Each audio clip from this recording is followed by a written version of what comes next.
Thank you for joining us on Flannel Punk Radio. I'm your host, Corey Milton. Today's interview comes from Remember Sports, who are in town at the Sanctuary in Detroit for their 2023 tour. I want to start with you guys introducing yourselves. So how would you introduce Remember Sports to somebody who's not familiar with your music?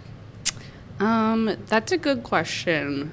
I don't think I have a good answer, though. I usually say when we play, like, rock music or pop punk or sometimes indie music, but I don't necessarily think any of those are great descriptors. Say fast, upbeat pop music. The band's had a couple of different members in the past. How did everybody meet here? Everybody in the band currently meet? Well, the three of us, me, Jack, and Catherine, went to college together, and so that's how we met. And we started playing together there with some of our other friends. And then it's always been drummers that we've had come and go. So Julian, who's playing with us tonight, is our fourth drummer I think we've played with consistently. And we've been playing with him for, I guess, probably a year or so now. And he's been in a lot of bands before and has done a lot of touring. And so it's been really great to, travel and play with somebody who kind of knows how it works and what he's doing and stuff. And also he's a really good drummer. So. He also recorded our last, he and another person together recorded our last album. So he was already kind of immersed in the world of our music, so it sort of made sense to bring him in. Which was Leap Year, right? Like a Stone, the last full record. Mm-hmm. Gotcha. Yep. And that leads me to the next question. Which college was this? We went to Kenyon College in Ohio. And then that leads me to my favorite question. What you major in? I majored in religious studies. I majored in English. I majored in political science. Very cool. You guys have been doing music for about 10 years now. Yeah. What has the evolution of the band been like in those 10 years? Well, I know Catherine and Jack have been playing music a lot longer than that, and I sort of have too, but I feel like in the last 10 years since we've been playing together, I feel like I've gotten a lot better as a musician, like technically, and I think they have too, and it's been a real growth, I guess, learning process. Just like every album, I feel like I learn a little bit more, so that's cool. Like each successive album that we've made incorporates more different styles as the years go on. I don't know, like the early stuff was very much in one lane, and I think there's more diversity in how the songs sound as the years go on. Yeah, I think we have started to figure out more how to play together and collaborate and stuff like that. What's your favorite tour memory? I have so many good ones and so many bad ones. Do you guys have one in mind? We've played in Austin, Texas a few times, and there's this place called Barton Springs in Austin, which is this huge municipal pool that's fed by a spring. So it's, all spring water in this Olympic-sized swimming pool, and we swam there in a day off in Austin, and I see it in my dreams. I loved it so much.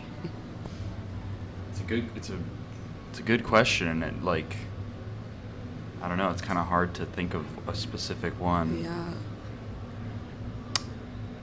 I think anytime we have time to stop somewhere and do something has been really good, because usually we're just going through places and we don't have a lot of time to hang out or do anything that fun. So like we have a day off tomorrow, which is nice. We're all looking forward to it, I think. Where are you going to be during that day off? We're going to the dunes on Lake Michigan. Oh, yeah. Yeah, I've been there before. Cool. Did you like it? Yeah, it's it's pretty fun walking up certain dunes. You're gonna rent any dune buggies or? I don't think so. Probably just look at. Well, I guess we could. We haven't talked about it. Yeah.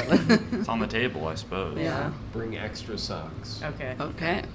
Why extra socks? Because you're gonna get sand in them. Doy, yeah. What about favorite fan moments? Someone in our first show of this tour was in Boston, and someone made us. We all have these matching yeah. bracelets. They're like very nice beads. There's some dice and stars, and it says sports on it. And just And hearts anytime- and butterflies. And the color scheme is red, white, and black. Yeah. Just painting a picture. Yeah. It's a, Yeah. Picture, yeah. yeah. Imagine this. When did you all first get into music? I played a few different instruments when I was a kid. I played violin when I was very young, and I don't remember how to play it at all. And I took piano lessons here and there, but it wasn't really till I was like 15 or so when my mom had a guitar because she took lessons earlier in her life but did not stick with it, so I decided to try to play some of the music I was listening to on my guitar, and I would just look up chords on the internet, and I sort of learned what I know that way. So yeah, I'm self-taught basically. But yeah, so I've been playing since I was about 15. I started playing guitar when I was pretty little, and I was pretty consistently into music throughout my childhood, and playing in bands associated with the school, and then with friends more casually outside of school, kind of all through middle and high school. My mom is a musician, and so she just was always very encouraging about getting me into trying different instruments and stuff like that. So I kind of, since I can remember, I was just like, tinkering away. What was the most challenging album to make? Most challenging what? Album to make. Probably Slow Buzz, the third album, I would say. It was just an intense experience, and we were like kind of doing it ourselves, like with a friend of ours, and I think we were all just kind of making it up as we went along. Yeah. We'd really wanted. Sorry. No, go ahead. We'd wanted to, at the time, wanted to try the what felt like the very professional band thing of holing up in a place, a pretty remote place for a long period of time. We were in this very remote town in upstate New York for 2 weeks, and I think that was a little bit more fun in theory. I don't know. There were some good memories, but I think it was I don't think we're rushing to do exactly that again.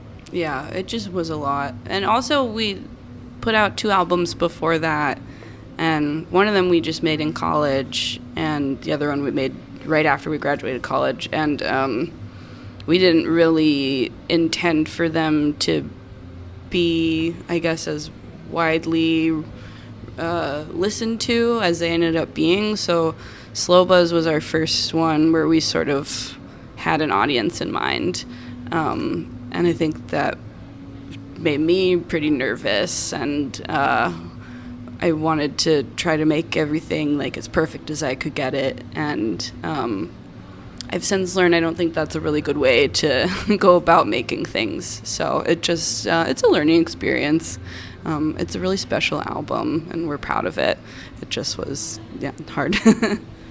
So this interview is going to be used as talk sets for a 1-hour show that I'm going to be doing, and interlaced with music. And I want you guys to each pick the next song that I'm going to be playing. Cool. Oh, very cool. So whichever one of you wants to start. Let me know the band name and the song. Oh, nice. Okay. Is there a theme to the? I try to keep things similar genres, similar DIY, power pop punkish. Okay. Cool. That. Well, we're touring with a really great band right now called the Ophelias. So that's the first band that came to my mind. Their song Grand Canyon is my pick. Okay, I'm gonna do one that I know that Carmen and I both love. That I'm scrolling through my phone. Emotional by Rilo Kiley. It's a song that is really good, and it's a B-side, so I think it is not as known as some of their other songs, but to me it's every bit as good. Yeah, Rilo Kiley is like a big reason why I play music now. I will pick the song Indigo by the band Sweet Dreams Nadine. Our drummer Julian also plays in that band, and they're the best. I love them. The next couple of questions are going to be asked by Hillary Catella and Nicholas Harrington, students of the WPHS radio program. I wanted to know if you had any background in singing before starting your band. Funny you ask. It's not really funny. You can cut that part. I am a little. I don't love telling people about my musical theater background, but because it's a little dorky. But I really do love musical theater, and I did a lot of that when I was in middle school and in high school. That's just, I just loved to sing when I was growing up. That was like it was an easy way to get into it. There were always plays going on at school or whatever, and it was like a good way to make friends. And I think it was really good for like my confidence and my self-esteem to do that. And then when I got to college, I guess in high school I started listening to a lot of like alternative music, and got really interested in playing guitar and like writing my own songs. I sort of lost interest in musical theater, but I still love musicals and Broadway. And then you mentioned playing musical instruments throughout middle school and high school. Mm-hmm. What instruments were those? Yeah, guitar was the first and most consistent one. I started when I was, I think, 8, and it's been pretty consistent since then. And then I also did percussion and drums, and I was in like the percussion section of the concert band and things like that. Yeah. Mm. And then you mentioned sightseeing was like one of your favorite memories. So what is like the best place that you've seen so far on tour? I really love Montreal. It's one of my favorite places to play. The city is just really cool and has a great vibe, and I just like love looking in all the cute little restaurants and people speaking French. I really love going to Montreal. She did a zip line once over the city. I did. Ooh. It was fun. Nick, did you want to ask anything? Yes. What did you do to advertise? Like, how did you go from 0 listeners to how many you have? It sort of happened by accident. I mean, not totally accident, because we still, we had been playing together at college, and we wanted to record an album just because, we were different grades and we were graduating and whatnot, and we put it on Bandcamp, and just sort of got around by really organically. Like, we sent it to our friends and family and stuff like that, but we didn't really intend to get as much attention, I think, as we initially did. And like, I never thought I would be doing this after college. It happened pretty easily. But since then, it's been a lot of work, like, keeping our name out there and like keep making music, and touring and stuff like that. So it's been interesting to sort of learn that side of it, which isn't as fun to me as playing, but is like important to like get people to listen to you. What is your favorite song to perform live? My favorite is Out Loud. Is that everyone's? I also like Out Loud. I'd also say Pinky Ring. Both those songs are off our most recent album, Like a Stone. And we have a new one called Cut Fruit we've been playing on this tour that has been really fun as well. Thinking pretty hard about it. I like playing Materialistic. It's just a change of pace from the rest of the set, usually. Feels good. Talk to me about your new song, Supervisions. Did I say that right? I didn't say that right. Yeah, did I? Supervise. Supervise. Yeah. Sorry. That's Supervise. okay. So we made that EP a little over a year ago after not having really done music together for a while. Catherine and I live in Philadelphia, and Jack lived in Philadelphia and lives in Rochester, New York now. So we weren't really in the same place, and it was the first time we'd really gotten together since the pandemic to work on new stuff. So most of the songs on that EP, we sort of started off a different way than we usually work together, which is that we play things, we try them out on tour and at shows and stuff, but in this case, we really relied on using the drum machine and sort of other stuff on the computer to sort of start building the song. So it was cool to come at it from sort of a different direction than we usually do. And then my last question is, what advice do you all have for young musicians, up-and-coming artists? Play all the time, whenever you can, and be really nice to everyone who helps you and supports you. I would say it's a fun and nice thing to do to get a little cheapo setup for recording yourself, and there's lots of free programs that you can get to just make little recordings and stuff. I found that very motivating and fun to do when I was starting to play music. Yeah, if your songs are good, it doesn't matter how good the recording sounds. It can sound bad, and it'll still be a good song. Give it character. Yeah, it's just nice to make a little document of it. That's how you learn. I don't know, I'm thinking about a number of people, friends of mine who make music, but it's very much for themselves and not necessarily shared. And I don't know, I think trying to not putting pressure on yourself to make something presentable to other people, and not even feeling like that has to be a part of it if you don't want it to. It can be just a private thing that you do because it feels good, and that's its own reward. Cool. Thank you guys. That's the end of this interview, but you guys have made some really amazing music over the past 10 years. I find it really resonates with me, and I know it does the same for a lot of other people.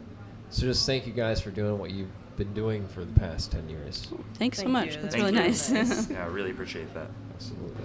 Hi, I'm Carmen. I'm Jack. I'm Catherine. We're Remember Sports, and you're listening to WPHS 89.1.